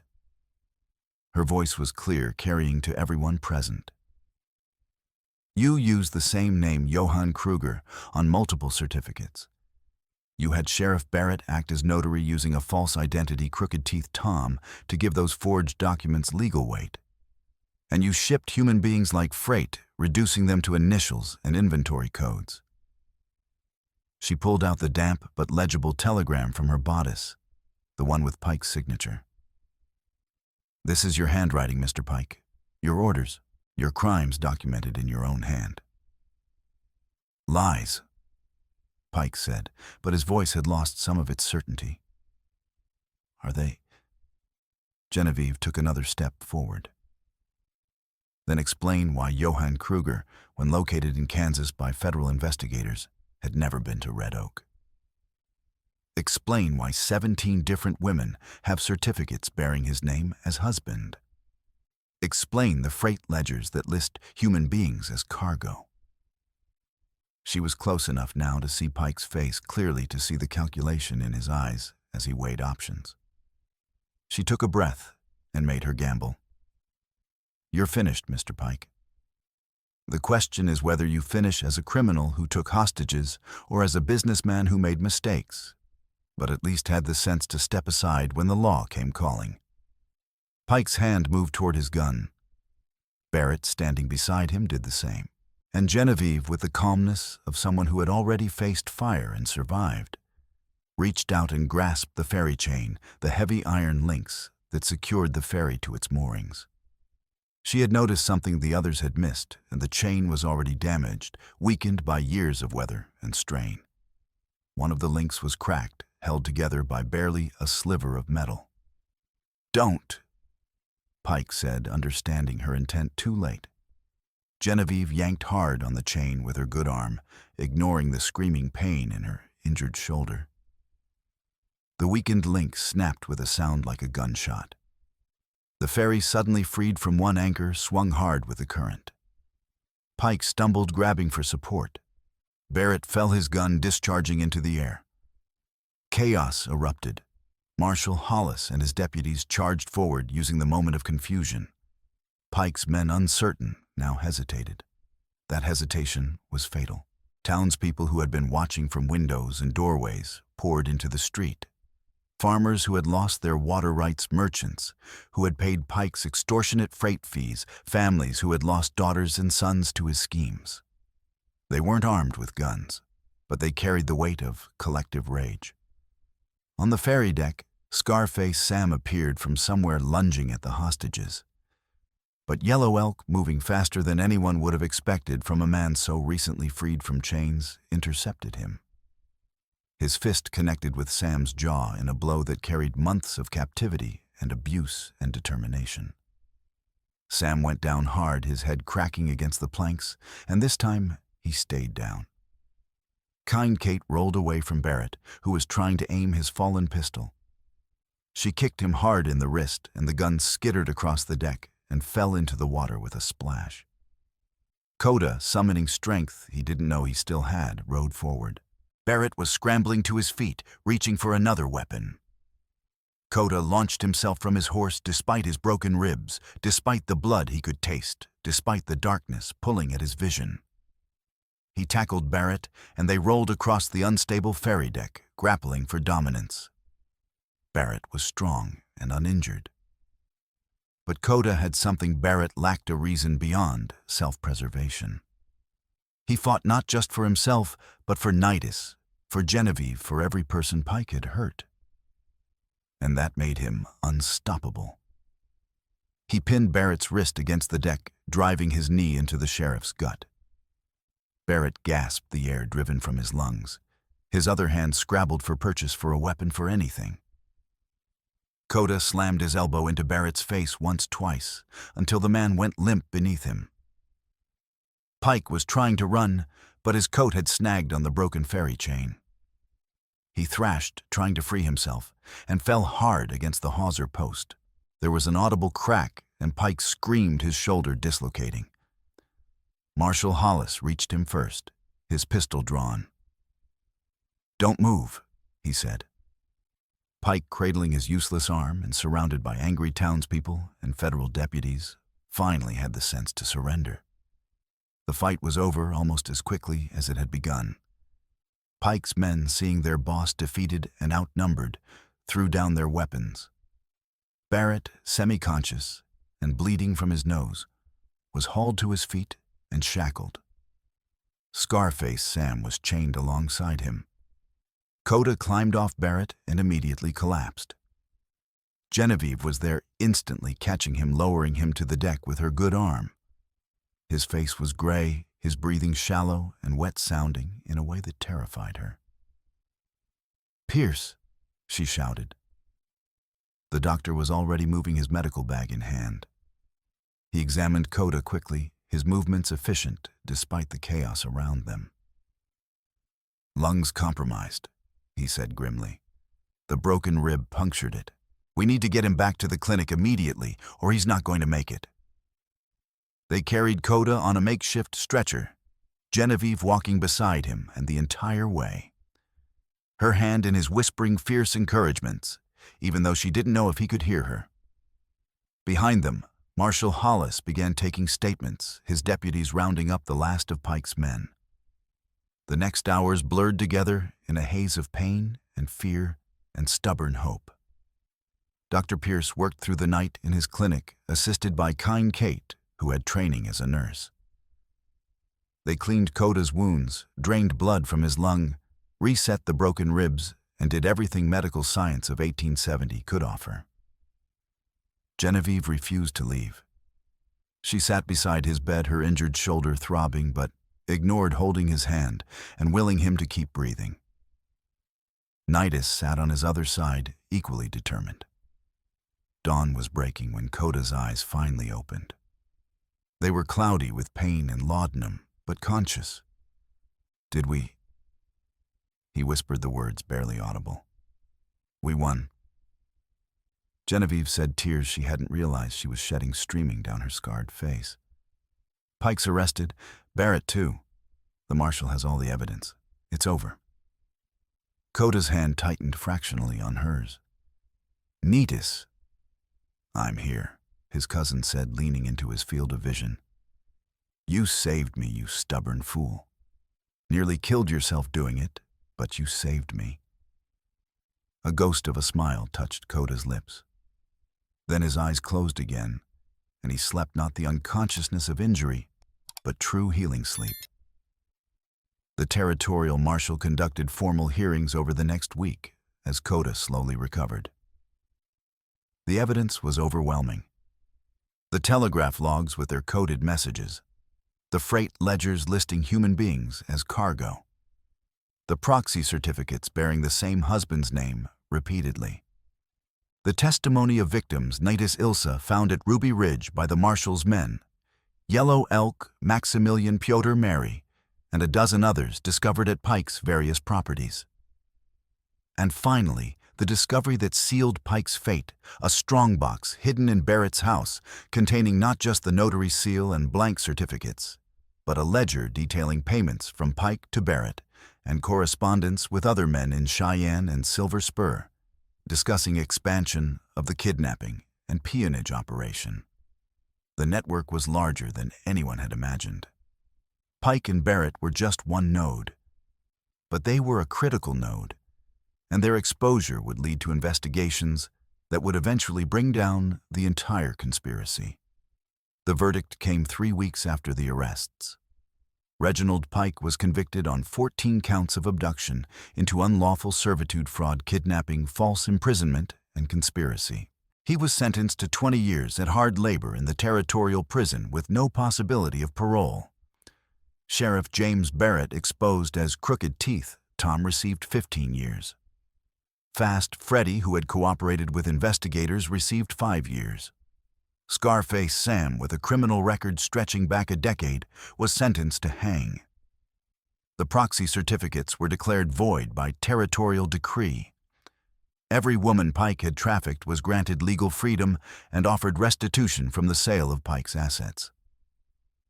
The ranch, the freight company, the water rights, all of it was auctioned under federal supervision, with proceeds divided among the victims. In Red Oak itself, change came quickly. The well that Pike had controlled became public property, managed by a committee of citizens, including Kind Kate, Dr. Pierce, and Elias Moran. Water flowed to farms that had been dry for years. Green returned to the valley as spring rains finally came, ending the drought that had enabled Pike's tyranny. Maximilian and Piotr used their restitution money to purchase a farm near Bobcat Crossing. Yellow Elk returned to his people carrying formal papers that recognized his suffering and promised, however fragilely, that such kidnappings would be prosecuted in the future.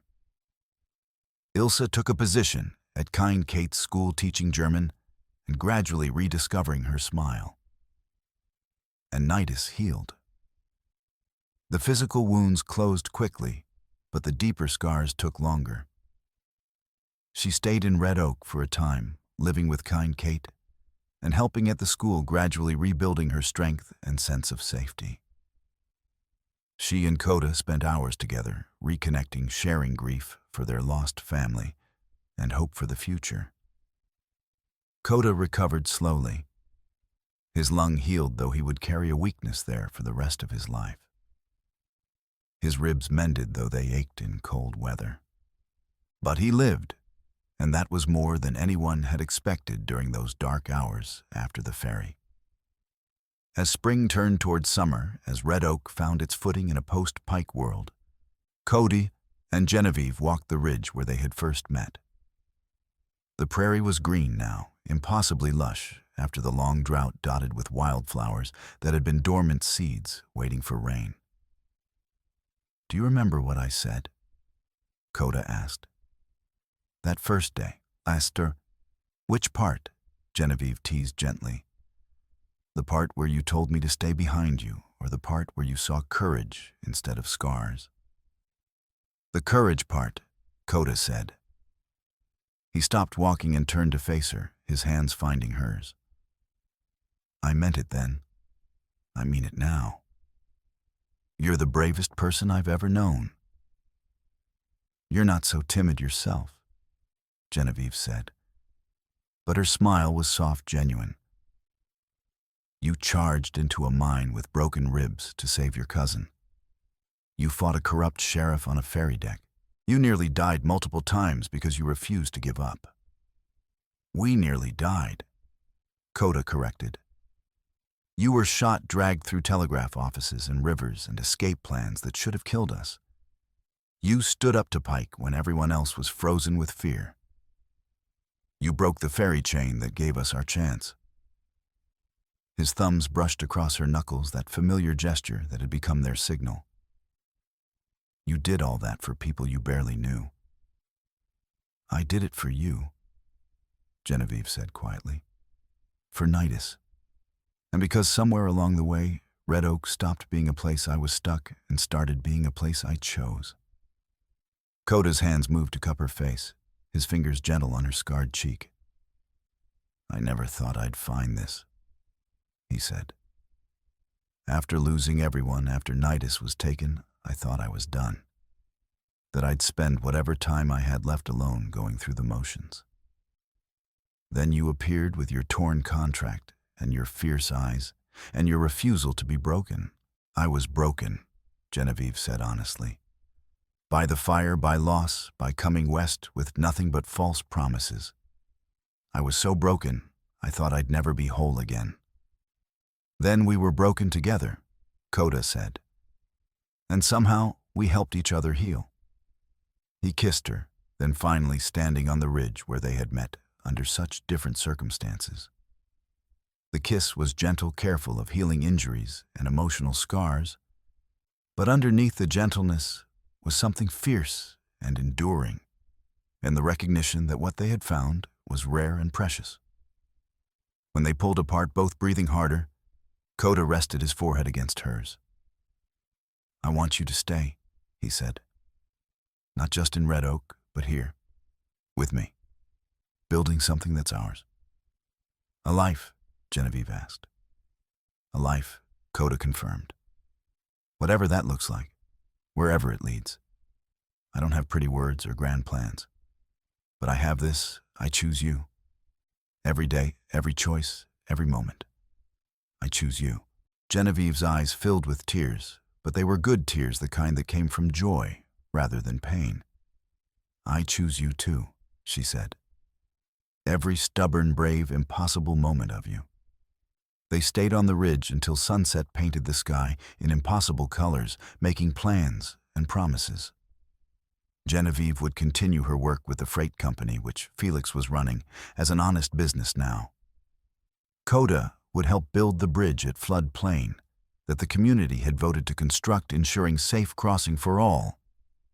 They would stay in Red Oak, at least for now, helping rebuild a town that had been poisoned by corruption and was learning to trust again. And eventually, when enough time had passed and healing had progressed, they would marry. Not by proxy, not through contracts and fraud, but in a ceremony witnessed by friends and community. A choice freely made and freely celebrated. As they rode down from the ridge together side by side, the lights of Red Oak began to wink on in the gathering dark. Somewhere, a child laughed. A dog barked. Life continued ordinary and precious and hard-won. They had faced fire and water bullets and betrayal, corruption and conspiracy. They had nearly died more times than either cared to count. But they had survived. More than survived, they had chosen each other and built something worth keeping. The prairie stretched vast around them, full of challenges still to come. Drought might return, new threats might arise, the network of traffickers might send others to fill the void Pike had left. But whatever came, they would face it, as they had faced everything else together, with courage hard-won and love freely given. The wind carried the scent of rain and wildflowers, and